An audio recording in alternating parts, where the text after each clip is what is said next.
आज आपण या व्हिडिओमध्ये बघणार आहोत पंकजा मुंडे यांचा व्यक्तिगत आणि राजकीय प्रवास। पंकजा मुंडे यांचा जन्म 26 जुलै 1979 रोजी सोलापूर जिल्ह्यात झाला। त्या गोपीनाथ मुंडे आणि सुधा मुंडे यांच्या मुली आहेत। गोपीनाथ मुंडे हे भारतीय जनता पार्टीचे मोठे नेता होते आणि महाराष्ट्राच्या उपमुख्यमंत्री पदावर होते। पंकजा मुंडे यांचे शिक्षण महाराष्ट्र आणि पुणे येथील कॉलेजमध्ये झाले।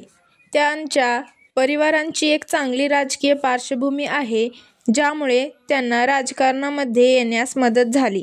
राजकीय करिअर: पंकजा मुंडे भारतीय जनता पार्टीच्या सदस्य आहेत आणि त्यांनी आपल्या राजकीय कारकिर्दीची सुरुवात युवा नेत्याप्रमाणे केली। 2014 मध्ये त्यांनी गोपीनाथ मुंडे यांच्या निवडीच्या क्षेत्रातून पंढरपूर वाळवा विधानसभा मतदारसंघातून निवडणूक जिंकली। त्यांना मंत्रिपद मिळालं आणि त्यांनी महिला आणि बालकल्याण, कृषी, पशुपालन आणि पोषणाच्या क्षेत्रात महत्त्वपूर्ण कामे केली। त्यांना महिला सशक्तीकरण आणि ग्रामीण विकास यांच्याबाबतचे काम त्यांना अधिक ओळख दिली। 2019 मध्ये विधानसभेच्या निवडणुकीत त्यांना पराभव झाला, तरी त्यांच्या लोकप्रियतेमध्ये मोठी घट नाही झाली।